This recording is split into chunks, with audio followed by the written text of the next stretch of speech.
Hey, good evening, everybody. Thank you for joining us on the Political Deep Dive this evening. I'm Dave Valente, joined as always by Dan the Man Fishman, What Chalky. is up?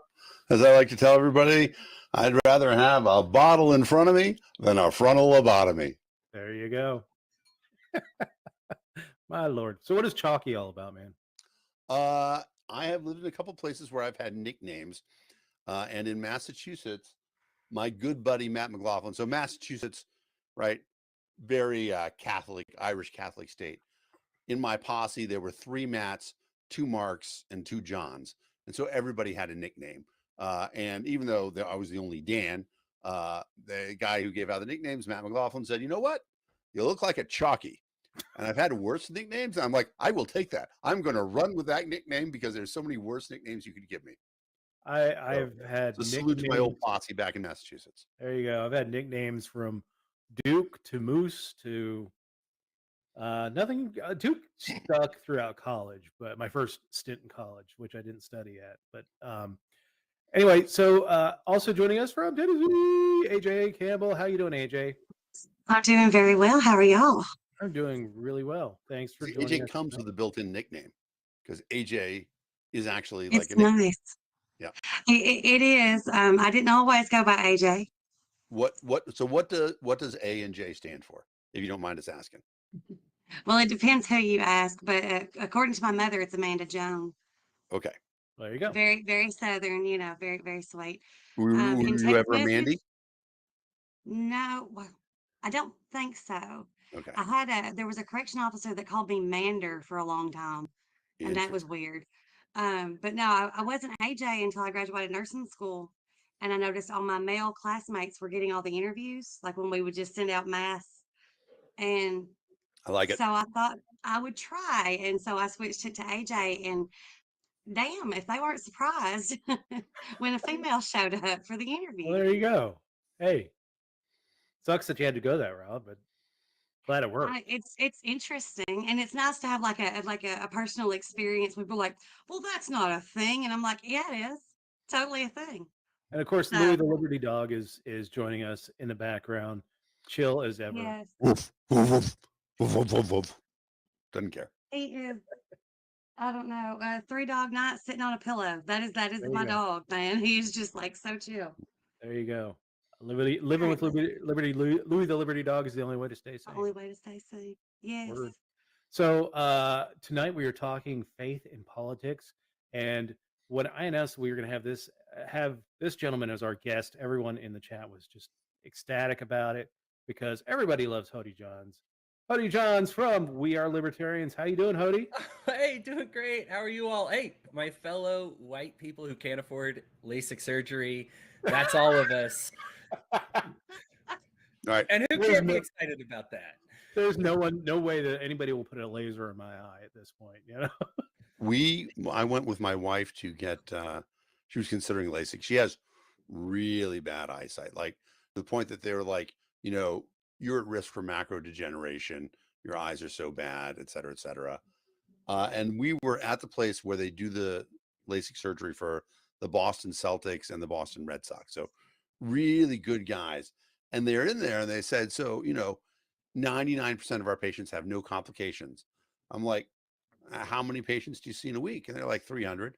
I'm like, so 3 patients a week have complications? That is not a reassuring number for me. And we happened to hear a woman in the room next door. She's like, I had to come back in because I can't stop crying. There's something wrong with my eyes. I'm like, yeah, no, we're good. We can live with that. God. I am completely unable to grow any amount of facial hair other than this little tuft here. So without glasses, I'm just like a drowned rat. I don't even have eyebrows. I mean, there's no hair on the head either. I mean, I'm gone. So really, I need the glasses. Otherwise, it's just like a stick figure face, just a big circle, 2 dots there. I think we should talk How far can you see with your glasses? Like if you take your glasses off, how far can you see? I mean, well, not Yes. well. Well. So I can read the screen. Like from where I am now, I can read your names. Wow. Yeah. So well, that's pretty good. I've got at least that. Yeah. So that is my arm length. So I can read an arm length away. Things start to get pretty hazy. Here's a good one. Oh, have you ever had anyone have to find your glasses for you? Like they fell off your bedside table and you had to have someone else find them for you? I haven't got there yet. I can still Oh, find it's my so own much fun. glasses. It's so Yeah, much fun. And they judge you so harshly. I have done that, but actually, to that extent, I keep extra emergency pairs of glasses all around all the time, so that course you if do. I had to. Now, let me just say, this one you're going to look at it and you're like, oh, those ones look better. See? No, they look the same. It's a new Dan. Oh, old Dan. Okay. Who are But well, these are the classics. You'll see why I don't go with these. Do you have the BCD Oh, glasses? I'm so excited. Those are my glasses. Oh, I feel like I want you to announce Cubs games all of a sudden. This is... Exactly right. Because it's 1, 2, 3 strikes, you're around it. I like the Harry Carey reference. Thank you. But those are my glasses. Seriously really. now, we're going to be talking about the Cubs. Sorry. Nobody else is going to get that except for us. I feel bad. I should have said middle-aged white people that can't afford LASIK surgery. That's also all for the people on this panel. So Right. All right. Well, Hodey, I wanted to have you on because in the last few months, I feel like I'm not especially a religious person, but I also feel like kind of the idea of religion in politics has been attacked rightly or wrongly based on things that have gone on from our government and within the political party at least that I was involved with for a long time.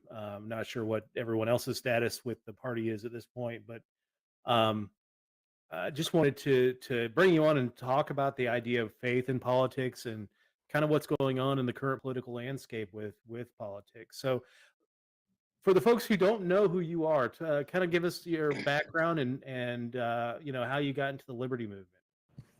Awesome. Yeah, kind of important, especially for this discussion. I spout off about a lot of things on Facebook, everything, and Twitter, everything from video games to barbecue to liberty stuff. My actual degree is in theology, and this is so I have begun talking about that more because I begun participating in my faith a little bit more. I actually have I've left my church, and so therefore I was kind of left on my own because I still believed. I just didn't really like the direction that the church was headed in culturally. We will get to that in a moment. As far as who I am, I'm Hodey Johns. I do a podcast called Enemy of My Enemy on the We're Libertarians Network, where we take left, right, and center libertarian views and talk about similar subjects and kind of we do debates, as well as what's nice is we often have areas of agreement, and it's very pleasant. Everybody on the show is a friend of mine, and so it's good to have an area where people can have different points of views and all agree together. Where I come from, where I start on the liberty journey, as I was a Republican. I was conservative in most things, except I really didn't. What's to say? I wanted the government to be smaller, and I thought the Republicans were actually doing it. And boy, howdy, was I wrong. I found that out when I got to college, that we weren't actually doing a good job of that. So I decided to leave. Well, I didn't really leave so much as I tried to change the Republican Party. And there was this huge movement called the Tea Party. And at the beginning, it was so cool because it was Republicans who were like, hey guys, what if we actually made the economics smaller? And then, actually shrank the size of government. They started calling out the bad actors and the people that didn't actually shrink the size of government. And I was like, that is also very cool. And coming from a guy, I worked on the George W. Bush campaign, and I was as disillusioned as anybody. I thought that was going to be our small government guy. Yes, I'm a dope, but I do learn. And so it takes a few years, but I learned and was like, this is going to be the thing that's actually serious. And the other part of it was they decided to back off with the whole bigotry thing. They were like, this has been an embarrassing thing that we've been tiptoeing around for a long time. We just kind of don't discuss social stuff in the Republican Party because we're not popular. Our point of view on it's not popular. And rightly so. So why don't we just have the correct point of view on it, stop being a jerk to people, have some good diversity here, and we can really bring people in. And I'm looking at this as a strategist, and I'm like, oh my goodness, people who are affected by government and want that to actually be smaller and are sick of the hypocrites, as well as a new, diverse, young, excited crowd. This is going to be awesome. And anybody who knows what the DNC has been doing is very familiar with what the RNC. I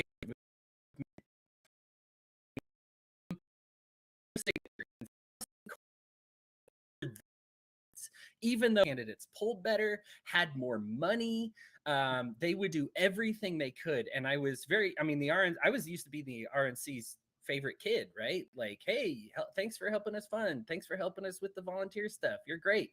To them just being like, nope, I hate you guys. Like, cast out, cut it off, done. Those who remember the Obama years can remember, why weren't the Republicans much of a threat during that time? That's because we were busy getting squished. The RNC would rather lose with established, bigoted, big government candidates than win with small government, diverse, happy, love one another candidates. And that the fruition has come through fully for the Republican Party.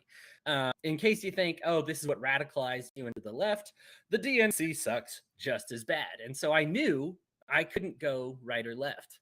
And so who was there on the other side but the Libertarian Party? And they were like, hey, we're also about small government. I will admit, I was not familiar with them. I had done a lot of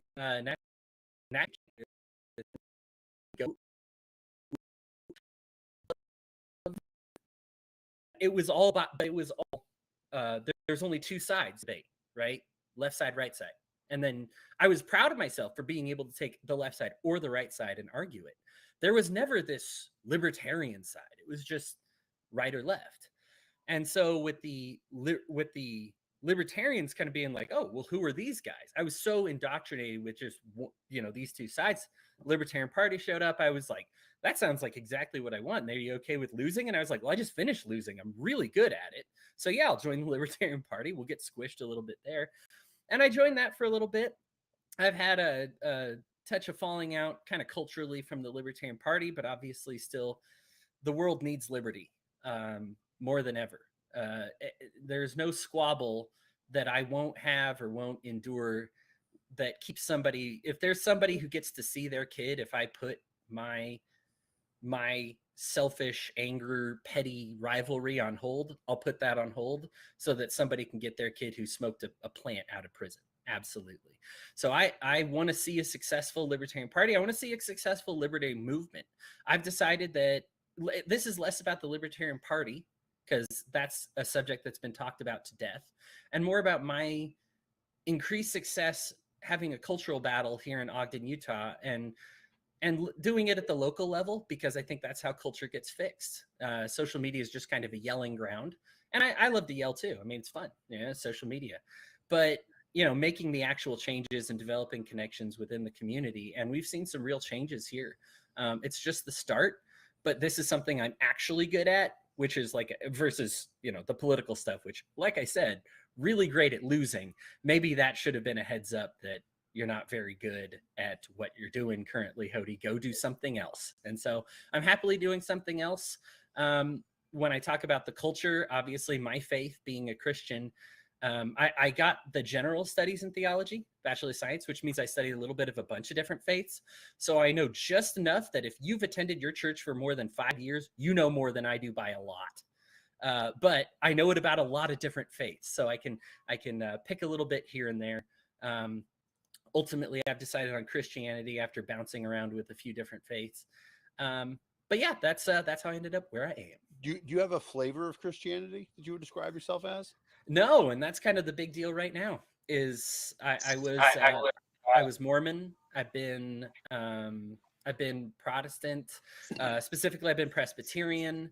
I went to a Lutheran church for a little while, and I visited a ton. I mean, I studied with the Krishnas, and I remember my time well at the Buddhist temple. But as far as like myself goes, I bounced from atheism and then to a bunch of other faiths.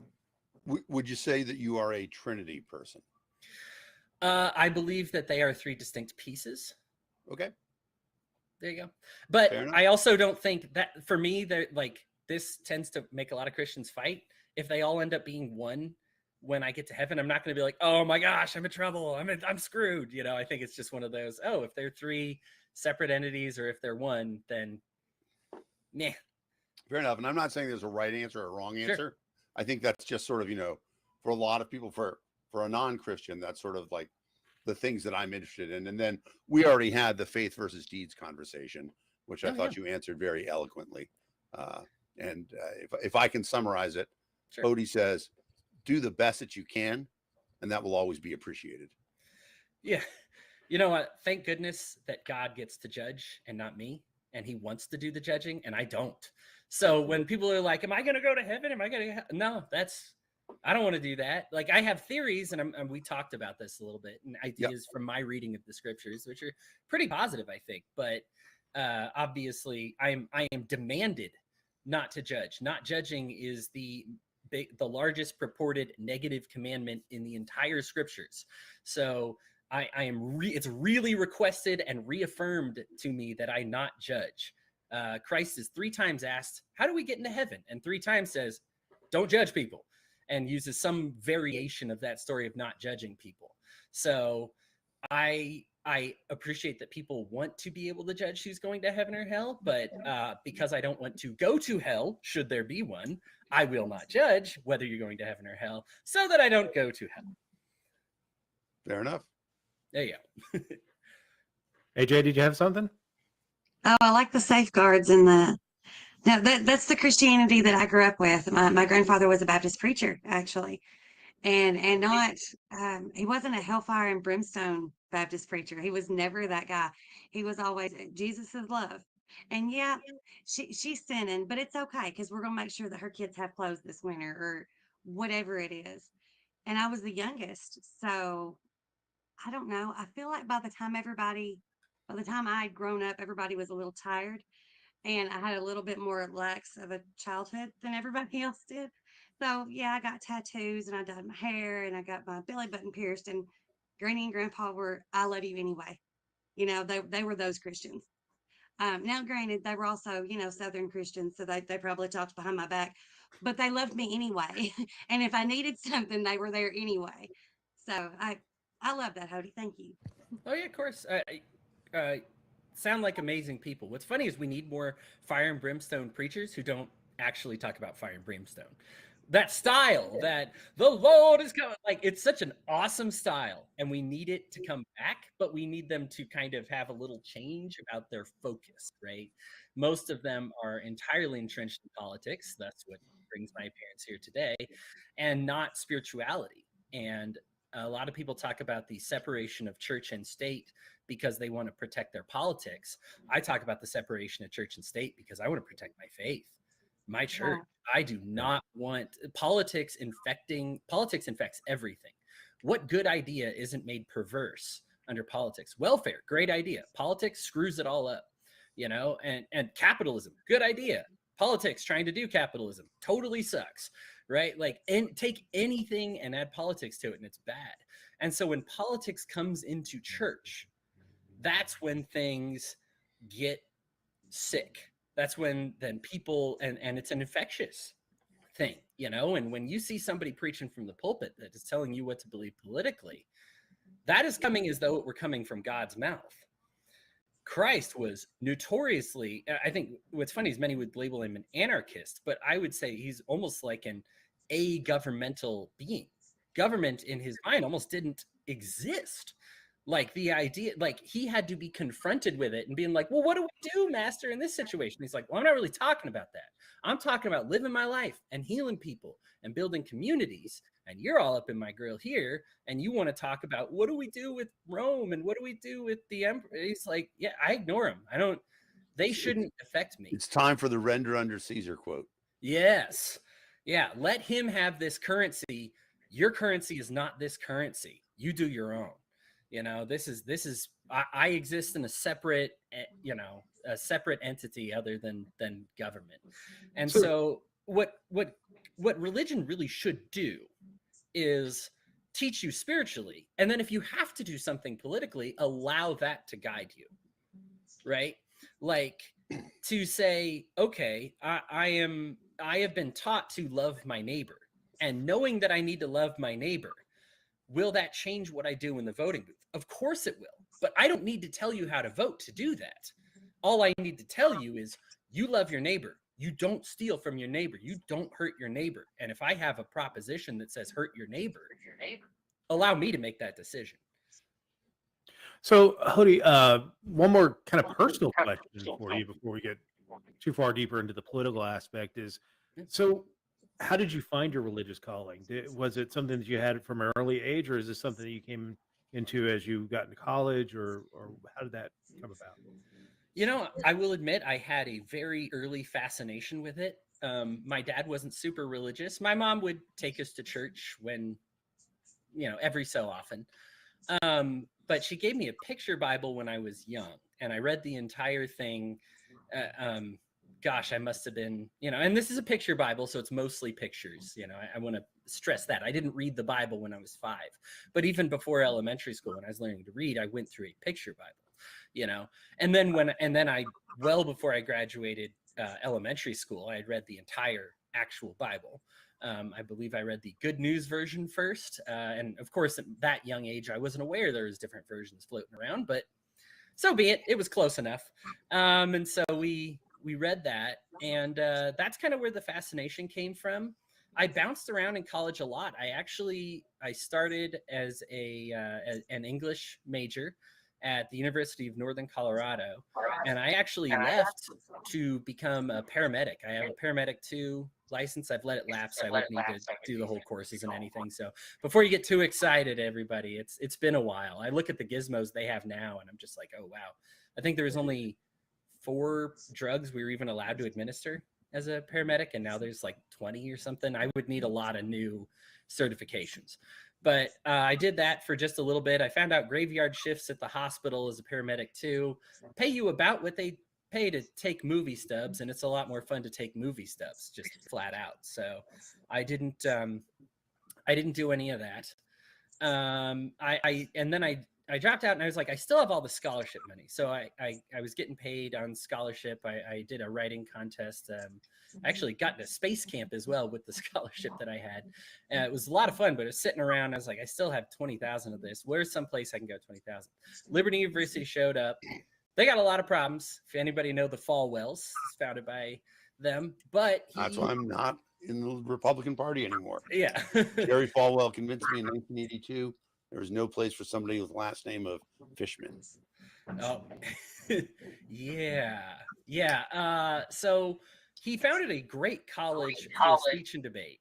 I will say it was very important to Falwell Sr. that the college be differentiated from his faith. So when I studied something like Islam, I actually would go to a Muslim person to learn from it, as opposed to just let me as a evangelical Christian tell you about Islam. And I really appreciated that. It really changed a lot of the ways that I looked at a bunch of these different faiths. And so where I found my faith personally, I took a course on restoration. And that's actually where we get a lot of our almost, maybe it's too much to say all, but virtually all of Christian denomination comes down to, is the church restored yet? If not, what should we do in the meantime? If it is, which is the right church? And then from there, you just get a bunch of everything, right? So for me, that really opened my eyes that that's why there were all these different churches out there. Some thought that this was acting with the name of God. This is the church. I felt at the time, specifically because there's this, by their works ye shall know them verse. And so I said, well, the Mormons do an awful lot of good stuff. They're really nice. Everybody knows this about them. They'll take care of you. So this must mean that they're the right church. I've since come to realize that just because you do some things right doesn't erase some of the things that you do wrong.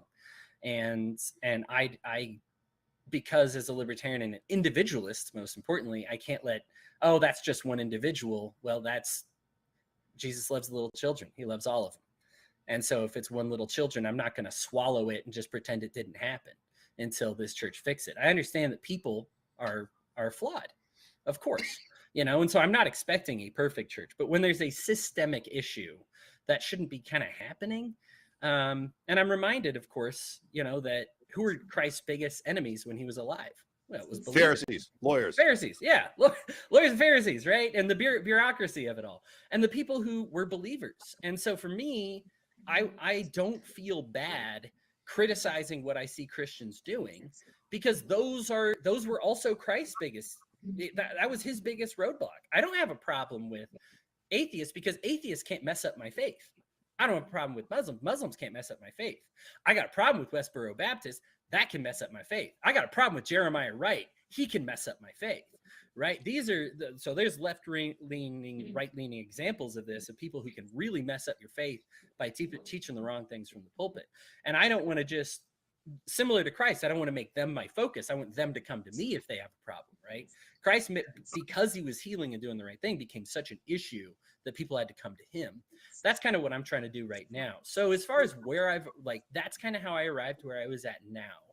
And I've explored a little bit. I am actually still open to exploring. I have a friend who has encouraged me, because of these discussions, to go to an Episcopal church. I'm going to go with her soon, and so that should be fun.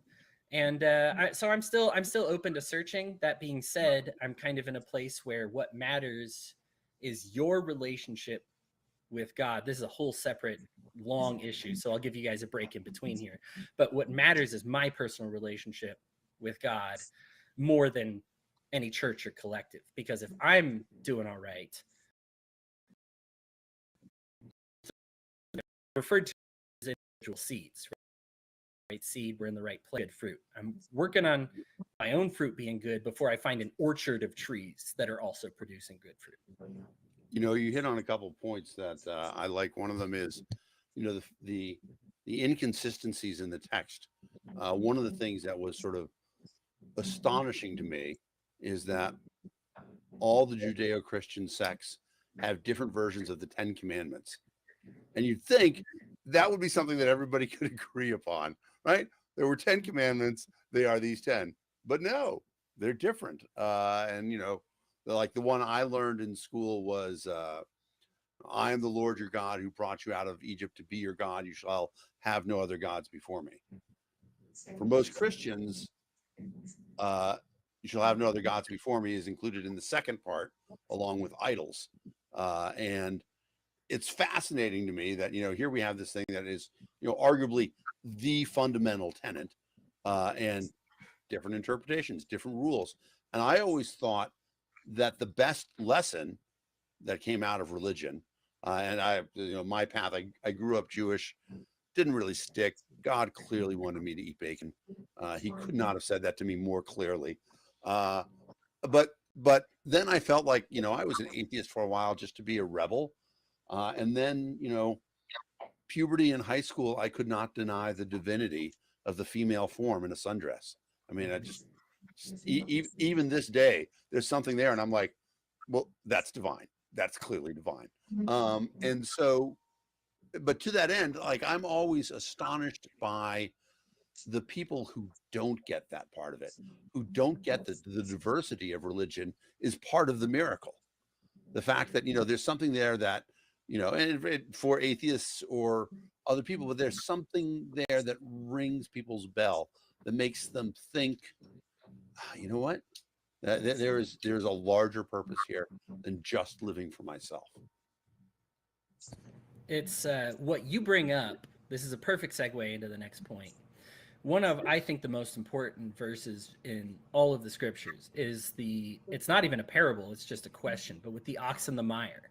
So the Pharisees approach Jesus and they're like, you are healing on the Sabbath. That's healing on Sunday, and that's against the rules. And he's like, all right, you're right. That's against the rules. So which one of you guys, if you had an ox in the mire or an ox in a pit and it was drowning, if it was the Sabbath, would you just say, oh, it's the Sabbath, sorry, ox, you're dead meat? All of them. No pun intended. Yeah, dead meat, literally. Yeah. The barbecue guy in me appreciates this. That's what happened. I was like, this is actually very fortuitous. Maybe I would let it drown and then we could have meat on the way home. Anyway, but the issue is that they all silently were like, yeah, we would all save the ox, because letting an animal drown is messed up. right? But that directly contradicts the law of God, what is written, right? So that's one of many instances. This goes back to the Old Testament. Many people are like, well, Christ threw out a bunch of stuff that was in the Old Testament, and he just decided to redo it his own way. The Old Testament God frequently throws out those laws that you get in Leviticus and Deuteronomy, and it's like, well, and Numbers. And it's like, well, okay, so was that law not written by God? That's a whole separate subject. I don't believe it was, but I won't get into that. The issue is that personal revelation trumps all laws, including God's laws. And that is from the mouth of Jesus Christ. So you take for example, the spy in Jericho, and they're like, hey, I know we're supposed to kill everybody, but can we save her? And God's like, save her family, save all the innocent. What is this policy of you murdering everybody, this genocidal policy? And it's like, okay, well, maybe you guys should have read into that, because there's a lot of believers that felt that you were the one that this came from, as opposed to the Levites that were speaking on your behalf. And they said, oh, you execute all the believers. And what they did is they had a crisis of conscience. And they were like, well, I don't want to kill somebody that helped me. That seems really messed up. But by the law, I'm supposed to. And God intervenes, and he's going, what are you doing? Your conscience is telling you something rather important right now. Don't do that. Hosea, marrying the prostitute. Oh, you're not supposed to marry a prostitute. God actually commands him to do it so that he can teach him a lesson. So these are Old Testament examples of God just being like, that law is stupid. And then, of course, we get to Jesus, who very frequently says, and I mean, Peter, and this is once again God, but Peter with the vision of the kosher law. And it's not, oh, it's okay now, Peter. It's, that law was dumb. I don't know why you made it. Nothing that I made clean is unclean. And that's it. It's not things have changed. I think Christians try to explain away a lot of this stuff. It's people made laws, and then God was like, that's not the way to run a business. You mentioned the Old Testament, or the 10 Commandments, Dan, and I'm glad you did, because the 10 Commandments took a lot of push and pull to get from God. God did not want to deliver those laws, because he said, you're going to take them to extremes. You're going to make this all about this, and you're going to stop listening to your conscience. You read the Old Testament. Why were the Jews wandering in the desert for so long? The reason? Because they were relying on laws and not on conscience. It's very explicitly stated this way. So we're even told among God's laws to say, I don't know about that. My conscience tells me otherwise. And in the current climate, we've completely lost that the Bible is a love letter written by somebody who is a writer. And we're supposed to fall in love with the writer and not the letter, because people will mess with a letter. They cannot touch an immortal, awesome God. They can touch something that I wrote down that he told me. And I think you hit on one of the really important parts too, that there's a lot of commentary that is really important. And so, there's the books, the 5 books of the Torah, all that stuff. But then one of the seminal figures in Judaism is a guy named Hillel, who first established the golden rule. And it's important to say too, people talk about the Judeo-Christian golden rule. They're not actually quite the same thing.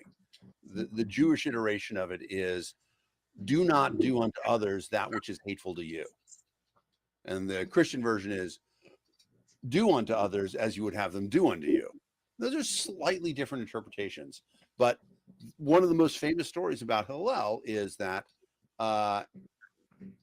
he is teaching in the synagogue on the Sabbath, and there's this poor kid who can't afford to be in religious school, but he wants to learn and study. And so he crawls up on the skylight, crawls up on the roof, and he looks in through the skylight. But it's really cold, and he falls unconscious and then blocks the skylight. Everybody notices the darkness, and they go up and they bring the body down. And Hillel says, make a fire. And all the students are like, it's Sabbath. We're not allowed to make a fire. He's like, dude, this guy's dying. Make a fire. And I always thought, that's a really important lesson, is that, there's this commentary later on of people how to live with the immortal. And then I sort of have to tell a joke from the Kabbalah. For the people who don't know, Kabbalah is sort of Jewish mysticism. It's the collection of writings that are older than, the original Jewish documents, which are, about 5,000 years old. And so there's this story about God is going out and looking for his chosen people. And he finds these people wandering in the desert. And the first group he comes upon, they're prosperous. They've got everything going on. He's like, I would like for you guys to be my people. And they say, really? Is there any kind of catch or anything? He's like, well, I got these rules. And like what? And he's like, well, rule number 4 is remember the Sabbath day and keep it holy. Like, oh, we go bowling on Saturdays, and so we can't be your people. I'm sorry. So then he finds a second group, and they're not quite as prosperous, but they're supporting themselves, good looking. He says, guys, I would like for you to be my people. And they're like, really? Is there any catch? He's like, well, I've got these rules. Really? Like what rules? Well, rule number 7 is thou shalt not commit adultery. Like, oh, sorry, we are big into adultery. We can't be your people.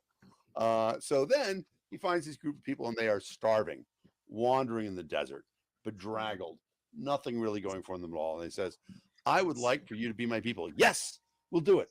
It's like, there's a catch. It's like, we don't care. We're desperate. He's like, you're going to be responsible for doing good deeds, and there's no reward. We don't care. We're desperate. And that is the story in the Kabbalah about how the Jews became the chosen people.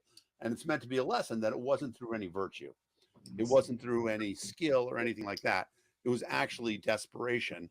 And then the important part about it is that part of being the chosen people doesn't mean that you're chosen for anything special or anything like that.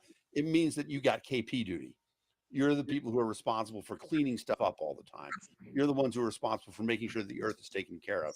And there's nothing special about that.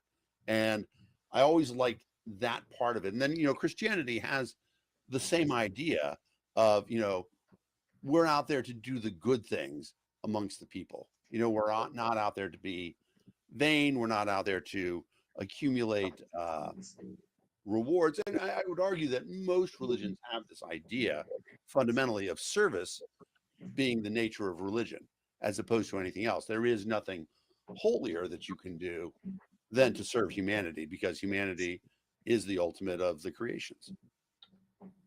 So your comments about the 10 Commandments, it kind of mirrors, when you think about it, the fight over the Bill of Rights. That some didn't want to enumerate the Bill of enumerate rights because they thought that it would end up getting shot up like it has been. Some wanted them enumerated so that it points out when your government becomes tyrannical. These are the guideposts that tell you your government is becoming tyrannical. But it does kind of mirror that debate when you think about it. So let's talk about the evangelical movement. One of the people I worked with in Georgia, I'm much like you. I was a Republican for a long time in the late 90s, early 2000s. One of the people I worked with was one Ralph Reed, former executive director of the Christian Coalition. He was running for the state chair of Georgia, Republican Party chair, which he did win at that point. But the rise of evangelicalism, do you think that gives the rest of Christians a bad name when it comes to politics? Like when people think of politics and religion, that the evangelical movement has really kind of soured people on the idea of people of people of faith getting involved in politics? Yes. Short answer, yes. Long answer, yes. It's when you have a culture that you allow to become sick, or that you allow to try and say authoritative things on politics, then people will associate with that. There's no, our brains do something psychologically. We try to assess patterns as quickly as possible. This is actually a strong way of how they measure intelligence for those who take the tests. Is how quickly do you pick up on patterns? So if I say 1, 2, 4 blank, one of you guys is going to know the answer. Good job, Dan. Is the smartest statistically. I proved it, right? And so the thing is if I get, and now let's talk about how this can work against us. If I get stiffed by 3 black people and am tipped by 3 white people, and then a black person comes in, will I want to serve that person, or do I want my neighbor to serve that person, my coworker?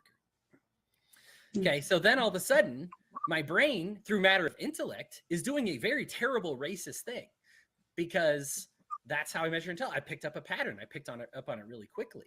This works against the Christians big time. If I have met 3 Christians and they are terrible, awful, judgmental, backbiting people, and then I meet one Hodey Johns who says all that stuff is bad, well, I'm sorry. My established pattern here is I'm not going to treat you differently. I've been trained to deal with these Christians. I have to deal with these Christians. So when you come up here, and this is honestly the reason why we have language at all, is to label general things, right? So if I say being a Christian has to mean something.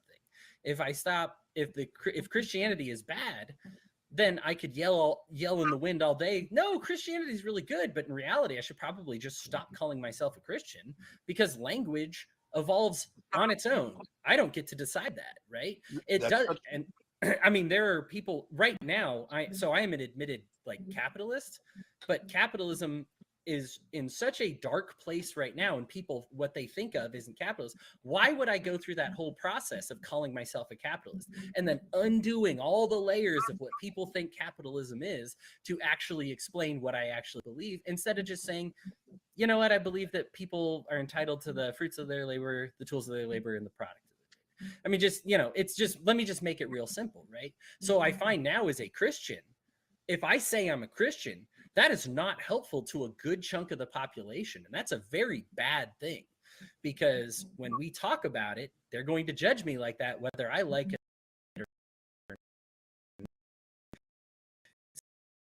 or not. Culture doesn't cease to exist. It will continue on. It will just continue on without your good influence.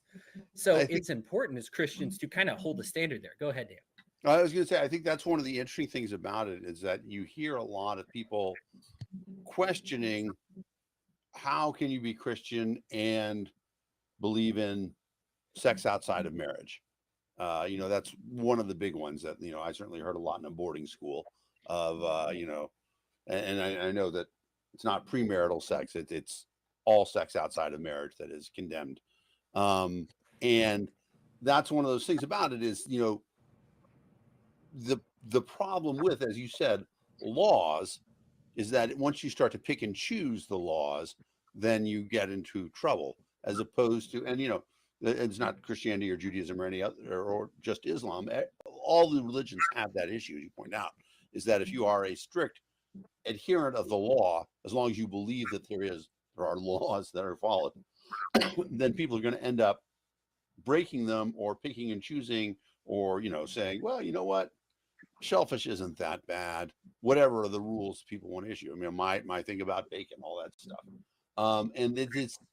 But it is interesting to me when people define themselves as a religion that does specifically adhere to rules. So, again, growing up in not growing up, but spending a lot of time in Massachusetts, I had a lot of friends who called themselves Catholic.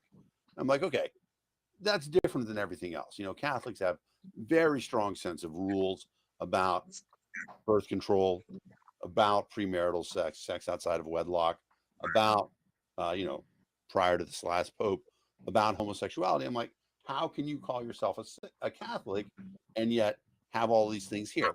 Aren't you actually supporting the Catholic institution by defining yourself as that?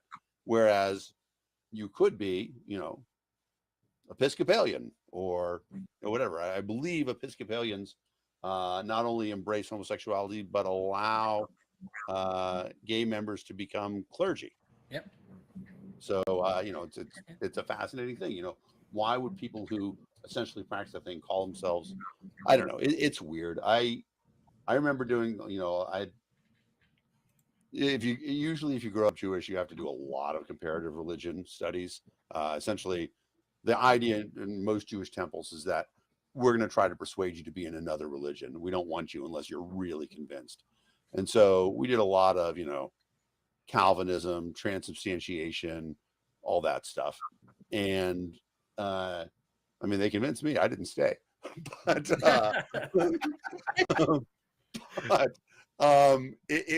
it's always fascinating to me that these little, the focus on the minutia. And to go back to what Dave said about politics and the Constitution, I think a lot about George Mason and the anti-constitutionalists. You know, the guys who did not want to ratify the Constitution because of a variety of different reasons. George Mason thought the Second Amendment was a disaster. It's like, that's nowhere near a strong enough defense of our right to carry guns. It's like, besides, people are going to get that comma confused as they, you know, he may not have said that, but that sort of thing, you know, that battling over a formative document as opposed to a general institution. Yeah. And I agree with you. When we talk about what we want people to do, I want people to reflexively advocate for liberty in the same way I want them to reflexively be good people, because I think those are the same thing. I think advocating for a person to control their own life is the best thing you can morally do. And so I find those things so inextricably tied together that I don't really care where people's religion is, but their concept of spirituality and the connection of the way that we belong to each other. You know, right? One of the very first quotes, "Am I my brother's keeper?" We are, to some extent. There is an idea that we are bound to each other through this common human experience, and that is a lot of what I think we're supposed to get out of the books. Yeah, faith is one of those things that it's an additional responsibility. You're not required to be a religious person. So it's for the people that say, you know, there's a lot of the libertarians that are like, well, that's not my problem. That's not my problem. Faith, especially Christianity, is supposed to be for the people who say, no, that is my problem. People getting hurt over there are my problem. And I want that to be my problem. And I want to take care of it. That's my brother.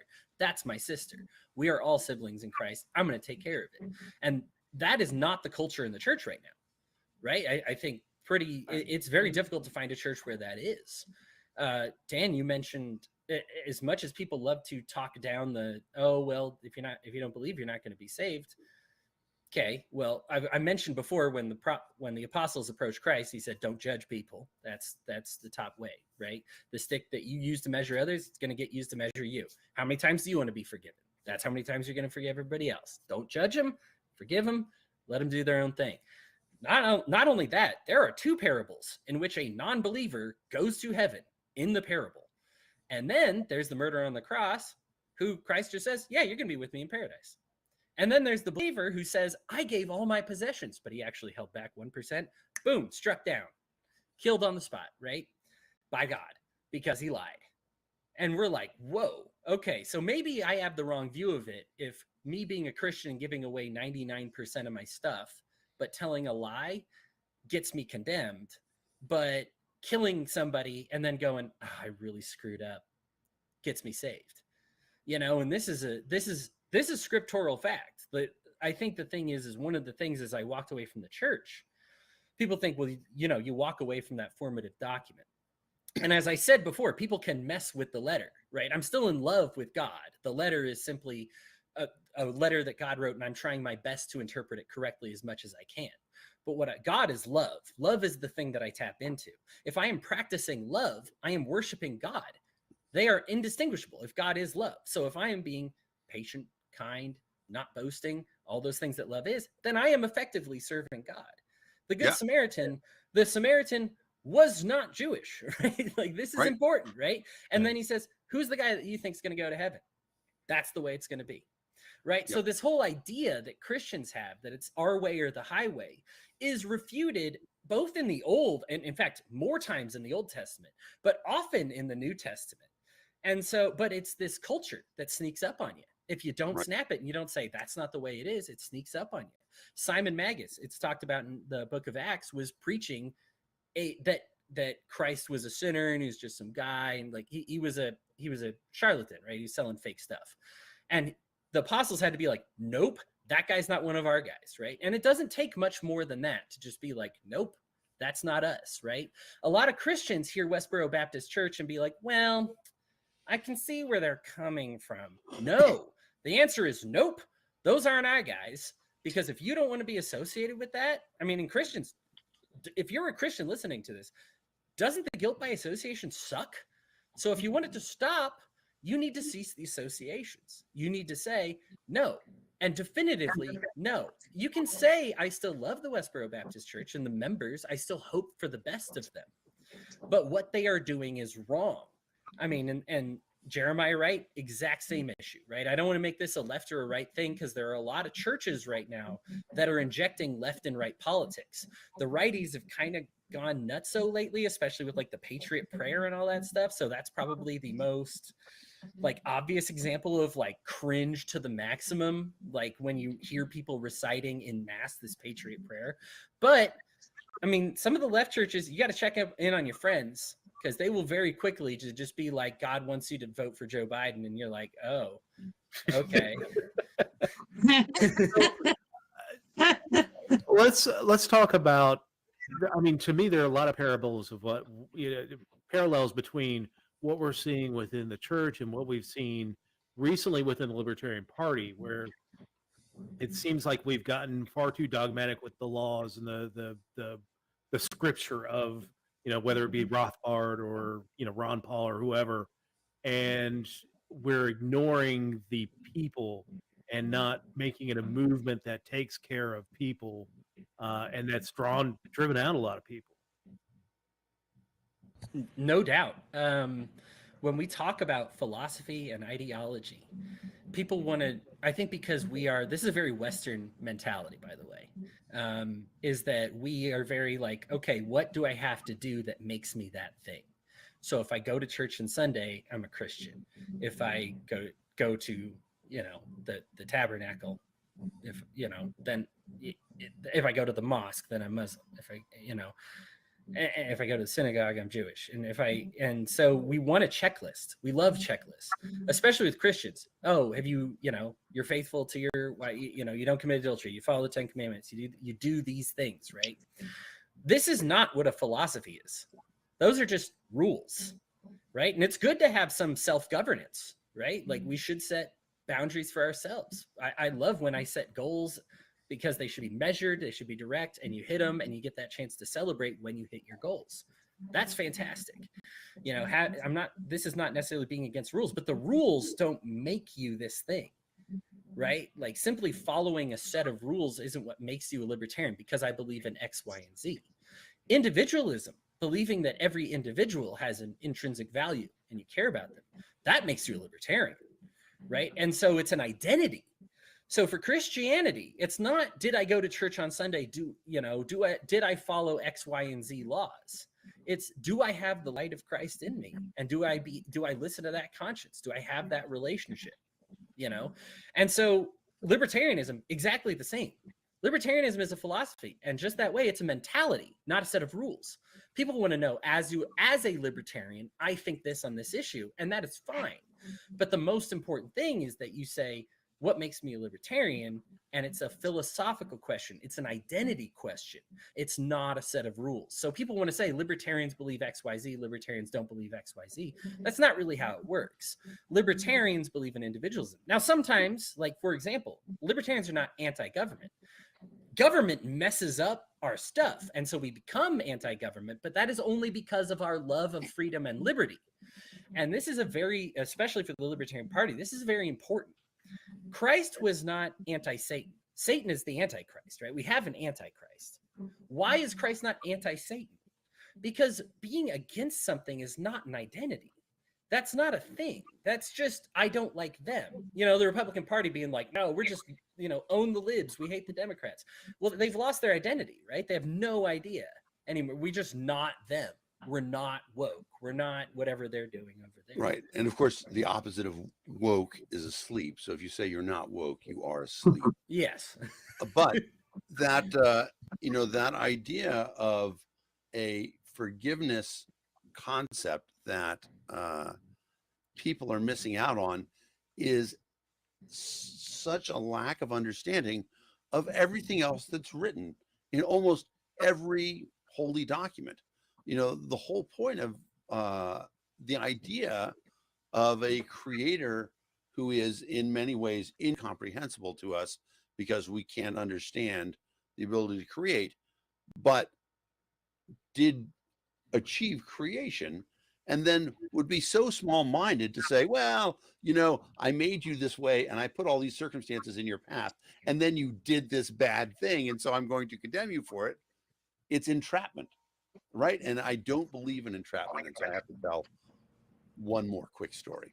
My uncle was an ADA in New York City, and I was just a kid. We went into a case that he was prosecuting, and the defense pled entrapment. And he said, ladies and gentlemen, in our country, we have this idea of entrapment. It is illegal for the police to lure somebody into committing a crime. It's illegal for them to trick somebody committing a crime and then arresting them. And that's what happened here. Just like the serpent lured Eve into eating the apple. If the serpent hadn't been there, Eve would not have eaten the apple. And that is not okay. So you must acquit my client. And my uncle got up. He said, ladies and gentlemen of the jury, did God buy that defense? No, he did not. And neither will you. Exile this person out of the Garden of Eden and send them to jail. Sorry to hear that. But That's pretty good. But yeah, it was astonishingly funny at the time when I heard it too. But that was one of the things that always just struck me as, I do truly believe that institutionalized religion is an oxymoron. The idea that, there is a large body that gets to say, okay, this is the factory of faith, that, we all go to work in the factory of faith and we produce whatever. Sharing your individual relationship self, to test that deal. But the idea that, there is this, somebody takes the time to consider what they know about religion and what they know about their relationship with a creator, and then comes to the conclusion, and that means you're damned to hell. I've never understood that. Yeah, so it's a funny concept, because this is another one that I'm kind of unlearning, and it's this concept of sin. Those who speak Spanish, sin, without, you are missing something, right? So this sin, we think of it as, what did you do, right? What did you do? That's what a sin is. No, sin is what you are lacking. The problem is now that's not to say there aren't evil things. If you cheat on your spouse, you've done an evil thing, right? Like, Christ reinforced this. This isn't one of those, a lot of people accuse people of my positions. I can justify homosexuality just fine, as people being like, oh, this guy is just trying to rewrite the entire Bible. Well, there's a handful of verses. I've gone over all of them. I can explain them all. That would take a whole other podcast. But, there's a difference between that and something like adultery, which is somebody you trust and you're cheating on them, right? And that's very explicitly, condemned. So, but what is the problem? Is when people are like, well, is adultery a sin? Well, that's not really the way it's described. You're not supposed to do it, because what it is you are without something if you commit adultery. Sin, without, I'm missing something. If I need to cheat on my spouse, I'm missing something. So when you treat a sin, it's not throw rocks at this person. I mean, Christ stopped people from doing that, right? Like, stop killing people, right? That's not right. You're not supposed to do that. What you're supposed to do is say, why am I doing this? Why am I going out and cheating? If you're an alcoholic, why am I doing this? What Christians tend to do, and it's not very effective, is punish themselves every time they screw up, as opposed to build themselves. We're told we entered this world without. And I think that's very easy. We enter sinners. And when you understand sin from this concept, people are like, well, what sin did I commit? I didn't cheat on anybody yet or anything like that. No, but you're born in this state of this nature of self-serving, and it's all about me, and the world is all around me. And you need to learn to build that into something else. This isn't a shame. It's sad that Christians feel the need to wield this over like it's a shame. You are not meant to be without sin. You were put here with sin. You were put here lacking something. And you're here on this universe to learn more, to believe, to grow, to become that new creation that Christ wants you to be. This is about breaking down all that bad stuff and building it back up. And there's not a real shame in that. When you're yelling at your kid for whacking it, and it's like, well, he's a teenager. What's the problem here? And what they do is they address it with blame and guilt and sin and hell. as opposed to self-worth, self-respect, community. We've only started recently learning, let's talk about the drug war. We've only recently started learning that people who are on drugs don't need isolation and total disassociation. They need to be associated with healthy things. This isn't cutting them off and leaving them alone. This is bringing them in. And what's funny is people will say, well, they technically got detoxified when I just shut them in this room and left them there for 2 weeks. And technically they were. The problem is that doesn't address the sin. That doesn't address the without, right? What I am lacking. You didn't build them up. You just made it so their brain no longer craves it anymore. But what happens is you didn't fill that and build up that self-worth, that self-value. So no wonder they go out and do it again, even after they're technically clean, because they haven't been filled with goodness. And that is what Christianity is supposed to be doing. And they're very, unfortunately, it's becoming a rarer and rarer thing because politics is so addictive and it's so all encompassing. I mean, and this is not entirely on the Christian's fault. This is very intentional with the state, right? Yep. It loves to get its fingers into every pie. There's no department you can just axe and it doesn't touch something else. And it doesn't hurt an innocent person. Oh no, there's people that work there. There's people that rely on this. Look, it's also connected with this department over here. So you can't remove that until you remove that. It wants its fingers in all of these pies. This is the state trying to infect your church. And we as Christians need to be able to say, no, this is a place of spiritual nourishment, of healing, of building up, of creating new creations that serve others, right? This is a place of service. If there is nothing that defines a church, it is nothing else. It is service. Yep. Look in the Bible. There are very few rules for church.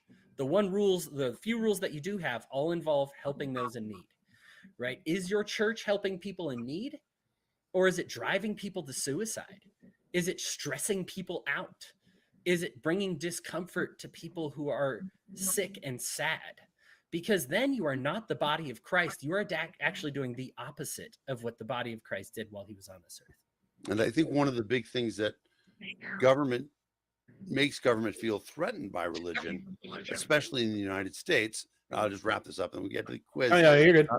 But if you look in the United States, we have really good religious tolerance of each other, right? We don't have, if you compare the way, as they say in Iran, if you're not Sunni, you're Shiite, or battles between Sikhs and Hindus, or Wahhabis, or Orthodox and Reformed Jews, all these things where they fight. But in the United States, we've had this idea that all the religions pretty much coexist together. And I think the thing that government hates is the idea that these people with differences have learned to coexist, because if Republicans and Democrats and libertarians could learn that level of coexisting and say, you know what, let the Catholics do their things, let the Shakers do their thing, let the Zoroastrians do their thing, right? If we did that same thing at the political level, it would be terrible for government as we know it, but it would be awesome for the human beings who live here. And so sometimes I think that government fears the what religion might do. And to a certain extent, we can talk about it, right? Karl Marx said, religion is the opiate of the masses. Now that we know a lot more about opiates, we really get everything about that statement. Yeah, we know an awful lot more about Marx too, so heck with him. Just because I feel that it's a good conclusion. Like, I just want anybody listening to this, now that we're wrapping up the religious segment, if you are in a church and it is preaching like division from your neighbor, that's really a sign to get out, and it's scary to get out. And I can tell you that, done it firsthand, and it is, tear-inducing terror, right? And you may be worried about your soul. If that's you, I just want to encourage you, this is not the end of your faith. I have begun, as people have noticed, I've begun studying more, talking more, following more. And a lot of times you hear people say the things that I'm saying, and it's a sign that they're falling out. Like they're just hop skipping away from atheism and they're leaving. Never been further away from it. If anything, more affirmed in my faith that I was before. If your boat has a hole in it, don't pretend there's no hole. Fix the hole or get a new boat. If they don't let you fix the hole, then they've made the choice for you. Get the new boat. That's the way to do. That's the way to keep yourself safe. And if you're watching and don't follow Hodey on Facebook, definitely worth the follow. I won't say that I'm expressly a person of specific faith. I would couch myself as atheist with the idea that there is there's probably a supreme being beyond the universe that I just can't comprehend. That's my personal idea, but Hodey just drops the spiritual nuggets all over the place, man. It's beautiful stuff, and definitely well worth the follow. Thanks, Dave. I appreciate that. Enjoy your time in hell, by the way. Thanks, man. I have a Lake of Fireside DACA already picked out and ready to go. Oh, You didn't and know the band is going to be amazing. Yeah. You didn't know God's exact first name and last name, Dave, so unfortunately, you didn't make the cut. God is for only people who knew exactly which one. All right, so we are now at the time of the CNN Weekly News Quiz, dropped on Thursday. So if you looked at it ahead of time, you're cheating, but that's fine. I don't mind. Last week we went 10 for 10, so let's see if we can do it again. Question number 1: grocery prices in the United States increased by more than 13% on average over the last 12 months. According to the Bureau of Labor Statistics, which item showed one of the largest price spikes? Bacon, milk, rice, or eggs? And this one's gonna be a tough one for me. It's bacon. Oh, no, wait, it's eggs. Yeah, the avian flu just went through. It's got to be eggs. All right, let's check it. Yes, it is. Cost of eggs jumped 38% over the last 12 months. Prices for other goods have also increased. Flour is up 22.7%, chicken 17.6%, milk 15.6%, ground beef 9.7%, and bacon 9.2%. Fruits and vegetables 9.3%. So everything's getting more expensive, but they're surely are touting the price of gas lately. So my wages haven't increased by those percentages. Is that a concern? Is that something I should worry about? Yes. One of the interesting things is that, the eggs at the high end have not increased as much. Not that that's a compensation, but it is astonishing to me that you can buy a dozen eggs for anywhere between $2 and $7, depending on which kind of eggs you want. Yeah. Leave it to Dan, who buys the fancy eggs. Yeah. What bougie? I confess we do buy bougie eggs, but there's a farm near here, and they just have a cooler out front. You put in $5 and you take out eggs. Take out a dozen eggs. Well, what bacon do you get? Because bacon was important. I remember from the beginning of the show. I tend to get the store brand thick bacon, and I only buy it on sale. Dummy thick. The only way I make it is baked in the oven.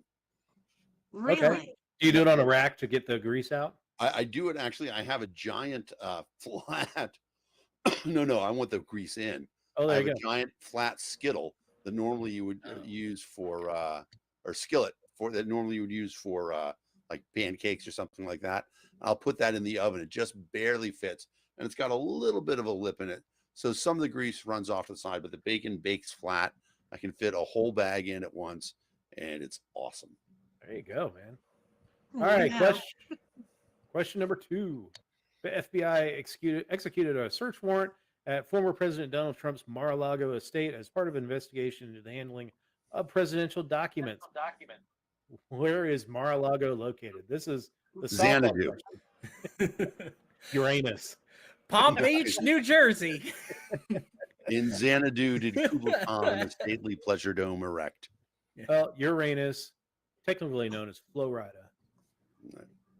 Yeah, Trump's Mar-a-Lago. Mar-a-Lago is in Palm Beach. Should we talk about this a little bit? Let's get to the end of the quiz and we'll dive into that. Jersey worn by number 3, a jersey worn by basketball legend Michael Jordan during one of the most famous seasons in his NBA career is headed to auction. How much do experts expect it will fetch? 55,000, 150,000, 1 million, or 5 million? I love I'm gonna sports. guess I high gotta go end. high because this is his Yeah. 1998 Last Dance jersey in question. Oh, I yeah, don't know, but I think because the Last Dance got produced, it may have gone from the first one and now is the last one. Yeah, I agree. I think I would go with the top number. 5. All right. 1 so million wouldn't surprise me, but Yeah, I don't. Who knows? world-renowned basketball expert AJ, what do you say? Sports fans will pay a lot of money for bullshit, so I say 5 million. all right. There you go. Called out. That's It science hurts. right there. Yep. It That is hurts. right. It hurts worse now that she's right. Mm. You're welcome. I'm one of those people who pay a lot of money for bullshit. Not that much money, though. That's for damn Yep. sure. Question number 4. The governor of Texas began sending buses carrying migrants to Washington, D.C. earlier this year as an affront to the Biden administration's immigration policies. Which additional city did he recently designate as a drop-off location? It's the same place where they make salsa. New York City. New York City. I'm glad y'all New York, are yes. get You that have a joke. consensus panel on this one. All right. Correctamundo. We are 4 for 4.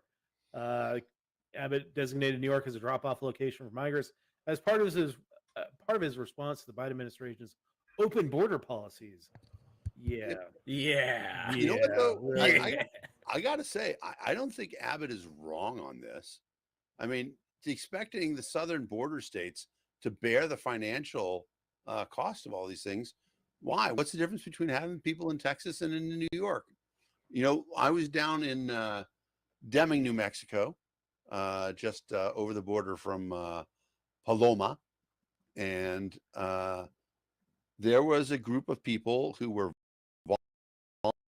volunteering buses and shipping them to the destination. But the difference here for me is that those people were being asked, "Hey, where do you want to go?" Like this is just you're going to New York City or you're going to Washington D.C. and who gives a crap where you want They to can go? still be asked those things in New York City or Washington D.C. So I mean, wait, it's an additional expense, though. It I'm is a little additional bit expense, confused. which Texas is paying, as opposed to, you know, having to keep people. I mean, if the federal government is going to have this border, this program, and require the states to maintain it, that's an unfunded mandate. I mean, I don't think it's unreasonable for them to say, you know what, every state should be bearing this border, not just the border states. I think the explanation is bad. Biden doesn't have an open border policy. And in fact, That's it is true. worse now than under Trump. So that's something for you lefties to wrap your brain around there. But I will say, I agree, Dan, that there's no problem. If you think, and especially the people he's dropping it off to, they're like, oh yeah, migrants are such a positive for this economy. Okay, show me. You know, like here you go. You're welcome. I'm dropping them off. Now they should be, but we'd have to make a lot of changes to make that transition a little easier. yeah. I mean, Biden, all he did was change the names of things, so it wasn't like he changed the policy all that tremendously at all. So, Yeah. He's got a new facility though, Dave, with friendlier, concrete friendlier and names. plastic. Yes, new, improved with kung fu action grip. All right, question number 5. Hollywood icons join fans worldwide this week to mourn the loss of singer and actress Olivia Newton-John. Which blockbuster movie catapulted her to superstardom? Dirty Dancing, Grease, Footloose, or Flashdance? I got chills. They didn't put them Xanadu multiplying, in. and I'm losing control. Yeah, they didn't put Xanadu on here. I mean, at least put like 2 of her movies. Is this our karaoke, Dan? Is It this could be. it? I mean, it's such a great duet that we could certainly do Summer Lovin', or we could do, yeah, exactly. Either one. There's some good stuff in Greece. Yeah. Okay. Only with So- you, like nobody I'm- else ever. Just I'm you. ready. I'm ready. All right. All right, so biggest pop stars of the 70s, charm generations with the movie Grease. Yeah, it was a sad story. I definitely, as a young man, had a thing for Olivia Newton-John. She beat breast cancer for 30 years, and Yeah. then got spinal cancer. It's like, oh, Yeah. I mean, can't it's you just, leave her alone? God, Yeah. we're supposed to be in so in touch here. Can't leave her alone. yeah. I Yeah. mean, I mean, she haunted my teenage dreams. We talked about reasons why I couldn't be an atheist. Olivia Newton-John, you know, way up there. Didn't they? Was there truth to that her pants had to get sewn around her? I heard that for the black pants at the end. Black pants at the ending scene at the carnival. Yeah. Yeah. Those had to be sewn on. Yeah. Okay. I knew that I wasn't. Yeah. She didn't drink the whole day. Wow. Mm-hmm. That's dedication to the art. All right, question number 6. Supermarkets in France are struggling to stock which condiment, sparking outrage across the country? Ketchup, Nutella, mustard, or sriracha? I haven't heard this, but I'm going to guess sriracha. Just because the French are secretly terrible racists. And I can see them, you know, for whatever reason, not having a pipeline to get that. Mustard, Nutella, ketchup. I mean, Nutella's a big thing in France. It is. It is. Big And thing in all Europe. I mean, ketchup, I can see them hating ketchup because it's American, but I don't think they'd have a problem with getting it. My guess is going to be sriracha. I'm going to go Didn't we have a shortage here of sriracha recently? We did. That's true. I remember that. I got to go mustard. I believe that's the crop grown in the Ukraine. And all right. Well, if Hodey has knowledge of this, I would defer to him. AJ, what do you guys? What do you say? All right. Oh no, that's way too much pressure. Maybe it's Nutella. Never mind. Hey, and remember, it's Grey Poupon, so you know. Right, Grey Poupon and Dijon. Right, the Dijon. Yes. Yay! Good job. We had faith, Hodey. See? Thank you. That's right. Yeah, the most famous condiment. Of course, I knew that. Of course. Of course. Number 7. Which automaker is offering to buy back one of their electric SUV models from hundreds of vehicle owners after issuing a warning that its wheels could fall off? The wheels on the bus go. Let's go. I'm going to say, I think it's got to be either BMW or Ford. And my guess would be BMW, because I don't think Toyota doesn't make an electric SUV. They make a hybrid. I don't think they make an electric one. And I don't think Ford's released an electric version yet. But again, if somebody knows something, I'll defer. But also, BMW is notorious for making shitty cars. Yeah.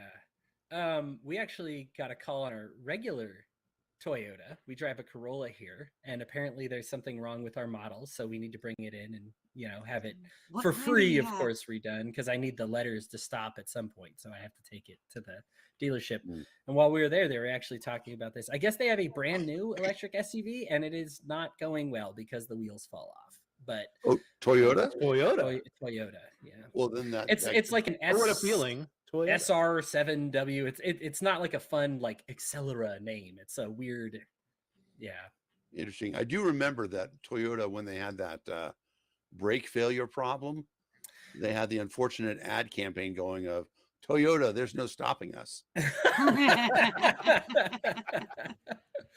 right, so we're good on Toyota. Yeah, Sure. we're going Toyota. All right. If it's not, Wow. I got the letters very wrong, but the BZ4X. That is so not attractive. Yeah, I would not buy a car with a BZ4X. The wheels could fall off while driving. I mean, how is that possible? I don't know. I mean, it's the same thing. Like, you lug nut the thing's on there, right? Yeah. I got to think if a wheel comes off, it's coming off with the part of the axle it's attached to, right? Right. I mean, wheels do come off. I mean, that's not unheard of, but wheels come off because people aren't tightening lug nuts or something like that. Yeah. You certainly wouldn't expect on a new car, because you traditionally, right? The lug nut is, it's zoop, whatever, the electric hammer. It might be a design failure with the lug nuts itself, so that they loosen automatically as the car drives. Like something shakes. Right. It could be something too. The electric cars traditionally have, or often will have a motor for each wheel. And so maybe there's something about the stress of where the motor is, something like that. Yes, we'll have to look it up. All right. Question number 8. Approximately how many positive monkeypox cases are in the United States as of this week? 10,000, 100,000, 50,000, or 500,000? I don't think it's the 500,000. It's low. I think it's 50. I feel like it's 50, but I don't know where I got the number from. So Unlike y'all, I was already vaccinated against it because I'm old and I had the smallpox vaccine. The smallpox vaccine is 85% effective against monkeypox. Oh, for There you real. go. so you What's can wrong go to with that? festivals and be like frolic naked with people. Good for Mhm. you, man. Good, live your life. And that's what I do. Although, I mean, really, it's mostly monkeys I'm hanging out with, so I'm in the high risk No category. judgment. All right. So So we feeling good with 50? 50 sounds good to me. Yeah, something In the low. middle of the road. All right. Oh, 10,000. I So blame it AJ was for this. low. No, it was me. I am the nurse, and I didn't know it. So I suggested the 50, so I'll take the blame on that one. Mhm. So yeah, first incorrect in a couple weeks. Oh, 10,000.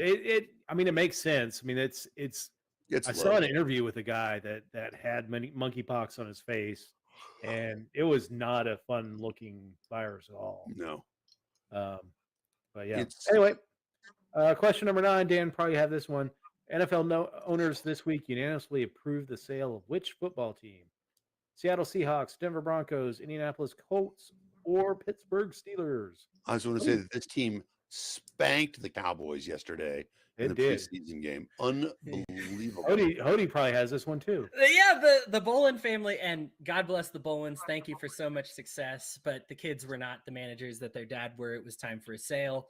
I'm excited for anybody new ownership group, and it is the Broncos. The Yay! only thing that I don't like about it is that in the sale, the new owners are getting possession of John Elway's testicles, and I don't think that's reasonable. Those are mine. Those were mine. Those weren't theirs to give. All right. Question number 10. Which country declared victory against COVID-19 pandemic? It's got to be North Korea. Yeah. Victory! Victory! United States, Ukraine, North Korea, or Spain? I mean, unless George Bush was elected president while I wasn't asleep, it's going to be North Korea. Based on their numbers, didn't they never have it? I mean, it was Well, the nice then it even was- zero, right? Well, they still declared victory though. 'cause Oh, right. I'm sure it's gotta be, right? Yeah. Yeah, Kim Jong Un course. declared victory against COVID-19. Watch next week; he gets COVID-19. I tell you what, though, one of the interesting things about COVID that always struck me as odd, and I'm a 2-shot, 2-booster person, but the fact that COVID did not impact poorer countries more significantly, that's an important part of the statistics. I mean, you talk about whatever you want. They're not vaccinating on a mass scale in North Korea. And if they are, they're using the Chinese vaccine, which is, water and soy sauce. Sorry, that's a terrible thing to say. That's a terrible joke. But the Chinese vaccine is like 55% effective. And it is but you think of other poor regions in the country, in the world, West Bank or Kosovo or other places that have experienced extreme, thank you, you're 100% right, Craig. Places that have extreme poverty, but did not have extreme outcomes from COVID. Yeah, I mean, I think that it shows that perhaps the whole isolation and all that stuff really was not the determining factor. And you're seeing countries still trying to participate in this whole zero COVID policy, especially China. Every time there's a case detected, they lock down the entire damn area. And I've heard stories of there's a resort off of, they call it China's Hawaii, this island where people are stuck on the island for 2 weeks. Then they're going to get off that island. They're going to have to go to a hotel on the mainland for 2 weeks, and then go to their home after that and quarantine for an additional amount of time. It's like,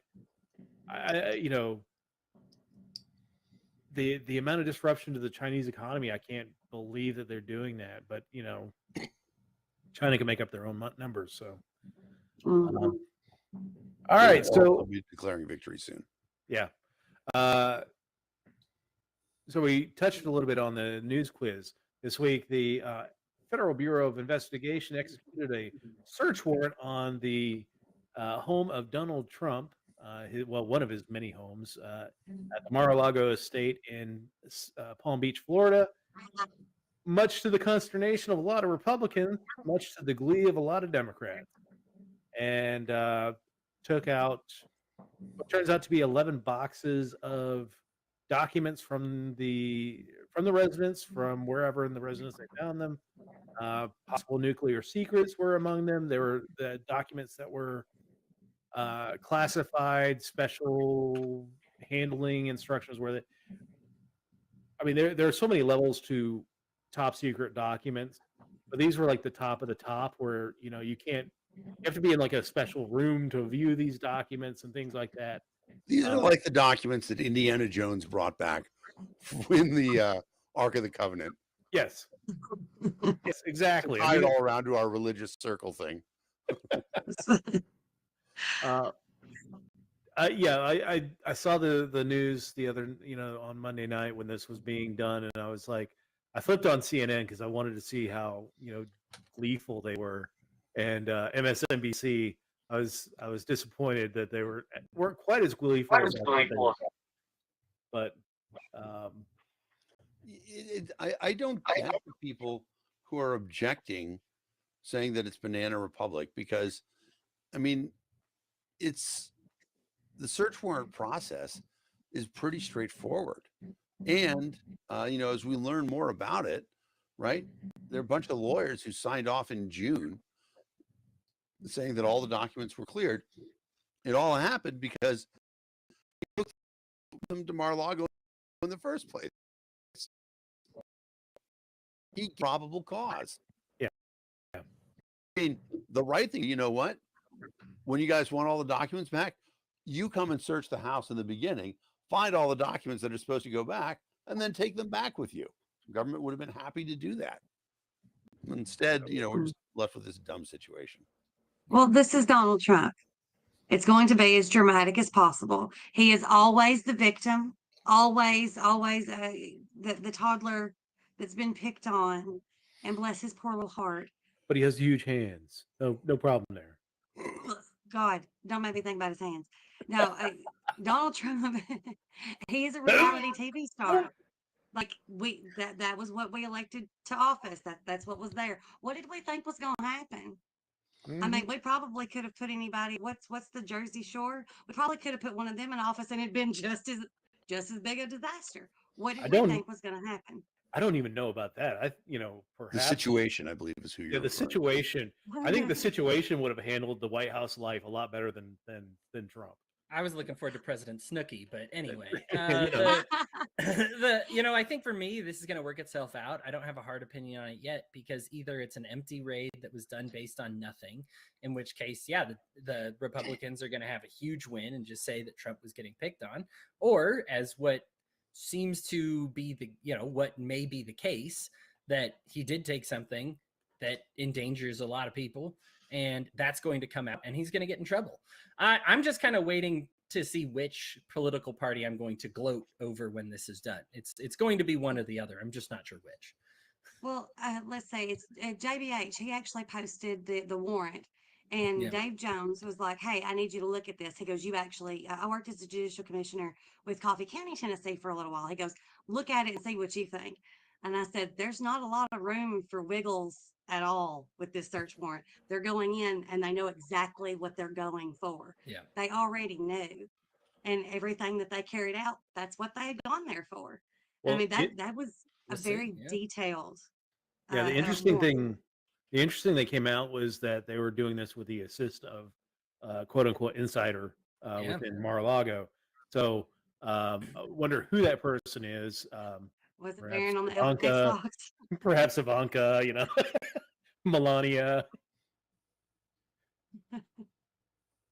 But this is going to be interesting. I don't know where we're going to go with this. There's going to be terrible hell to pay if the Democrats, if the Biden administration, or at least Merrick Garland, went ahead with this and there turns out to be nothing there. It doesn't sound like it, Right. but there will be terrible hell to pay. You'll probably see Donald Trump get reelected in 2024, and but if there's grounds to have Donald Trump in prison for 2024. You know, uh, so it'll be interesting. But we've seen backlash off of this already. There's been calls to violence. Like our our former political party said buy ammo, which is always fun. But there was a guy who attacked the Cincinnati FBI office with. At some point, they said there was, there was a long rifle, but then they also said they attacked it with like a nail gun or something like that. So I'm not really sure what the whole truth is behind what he did, but he was killed by police. There was another incident this morning at the Capitol. I think probably is not related, but just something to watch out for. There has been a rise in political violence, including this week. Former author current author Salman Rushdie was about to give a speech at the Chautauqua Institute in New York and was attacked on stage, stabbed several times, including in the neck and in the face. Looks like he's going to lose vision, but he's getting better. But hopefully, continued recovery for Mr. Rushdie. But he's been under a cloud for 30 years now. Yeah, since 1988 with the Satanic Verses. Is that Yep. is that the one? That Yeah, got, that yeah, was- because it was like the next decade he spent kind of in hiding. Yeah, because Um, the Ayatollah Khomeini, the first Ayatollah of Iran, issued a fatwa, That's right. death warrant basically against him, and died before he could take it back. The Iranian government did swear it off to an extent back in '98, but it's a difficult time because there are nuts out there that are going to continue to take Khomeini's word as law because he didn't rescind it himself. It was done by the Khatami government back in the late '90s. So Yeah, it kind of has feelings of kind of like the Jamal Khashoggi thing behind it, that when you are preaching nonviolence, violent people don't like that. Yeah. And so it's a tough thing. I wish him all the best. In a way, this is kind of, the last two stories are both kind of emblematic that if you are an idiot and you speak idiot things and people believe you, they can do violent, idiotic things. I don't know. I can't for sure. I guess it hasn't been disclosed yet or whatever that his attacker did this for that reason. I don't know. But yeah, the thing is the words that you say have impact. And we as libertarians, and I agree with this, that you are not responsible for someone else's actions, but you can certainly inspire them. And would you rather inspire people to do good, kind, peaceful things or violent, awful things? The world is not going, libertarians are badly outnumbered. You're not going to kill your enemies to death and make them go away. If you show up and just say, let's go pound per pound, let's fight this out, you're going to lose that fight. They're just mammothly bigger than you. And so what you can do is preach goodness. That's your only solution because violence isn't going to work. Like you, David, I have kind of been taken aback by some of the, obviously they aren't outright calling to violence, but a dumb person is going to read this and do something violent. This is similar to like when Trump said that stuff about the Chinese virus and people were like, he didn't say do violence against Chinese people, but it happened because idiot people do that kind of thing. Yep. Responsible leaders are aware of what their words mean beyond what they just said to certain people. And so you need to tell those people, no, you're going to do good things. It's not enough to just not be like, hey, I didn't technically say not to be violent. Tell people not to be violent. Yeah. I mean, I don't often like to use him as an example, but Rush Limbaugh used to preach all the time. Words mean things. And when you put that stuff out there without context, without just as a flippant cause, and social media is really burned into this, that because it's especially like Twitter and things like that, you only have so many characters to make a point, that context is not there, so people can interpret it the way that they see it, and we're seeing more violence, and I fear for what's going to happen in the next 2 years. Well, whether the election night 2022 goes one way or the other, or what happens with the presidential election in 2024, if there's any political violence that happens during that. It's a very fragile piece that we have here. People don't understand how fragile the piece that we have as a people. It can go out of control so fast, and we're just not putting that together. Well, have you all noticed in your local elections that things are much more intense, I guess would be the way to put it? Because I'm Oh, yeah. I'm a very small town, and the Republicans wash us away. I mean, it's Tennessee, so obviously it's a red state anyway, but they were they were out in force. And I mean the mailers, and they even paid for polling for the DA candidates, because it was a big deal. But so many signs were destroyed, not just removed, not just knocked down, destroyed. Like the level of violence that was involved in some of the signs was just crazy to me. It, I don't know. That's been the local thing. Have y'all seen anything in your Oh yeah. areas? I would say yes. In fact, an election I want to put on everybody's radar is David Lasher in Maryland. The way the primaries broke, the extreme Trump candidate won on the Republican side, and the extreme AOC candidate won on the Democratic side. Neither of which got more than 32% in their primary because of the way the votes were split, though. That's how they won. There are a lot of people looking at the Libertarian, and the incumbent governor, Larry Hogan, called the Republican in the race a QAnon whack job. So David Lasher is going to be in all the debates, and people should check him out, david.lasher.com. One of the debate criterias is number of donors. So if you can find a way to give him $5, it makes a big difference. david.lasher.com. Excellent. We'll have to have him on the show here soon. We need to wrap up here a minute. Hodey, did you have something you wanted to? Yeah, the DNC spent $44 million on insane Republican candidates this election. Yeah. So they want the Democrats want the Republicans insane. The Republicans obviously are all too happy to oblige, because those are kind of the candidates with the highest chance of winning. Yeah, go ahead. Well, and we talked about this a little bit last week, but that's a strategy that failed them in 2016 when they propped up Donald Trump as a presidential candidate, thinking that he would be the guy that could lose to Hillary Clinton, and paid for it so badly. But yeah, they want a few more they want a few more MTGs and Gunslinger Barbie and all the fun people that they've been electing lately. And the Democrats will only have that themselves to blame for it. So, Hodey, thank you so much for joining us this week. Where can people find you on you do a Sunday night podcast or live stream as well? Yeah. So the best place to find me is just my name. There's not too many Hodeys out there. Hodey. Last name Johns, Johns. Just find me on social media. You'll see me talking about any number of things. My profession is I am a writer for a video game outlet. So I talk a lot about video games, and I talk a lot about writing.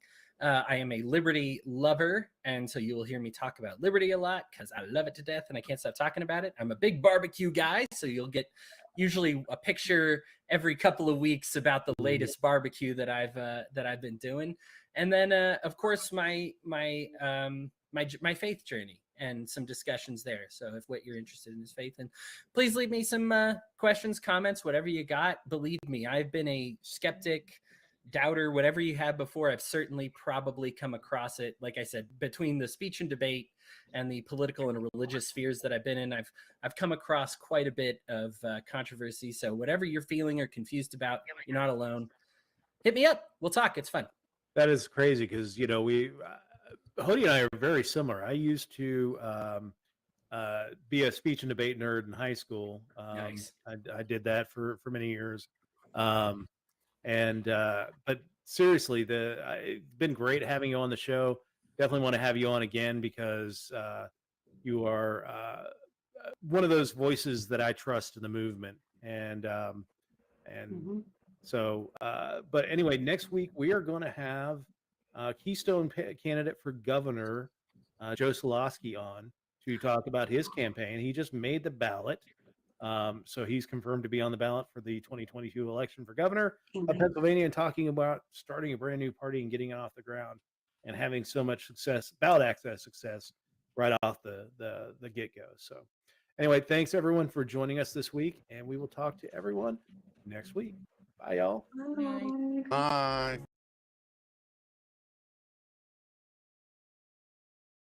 Bye.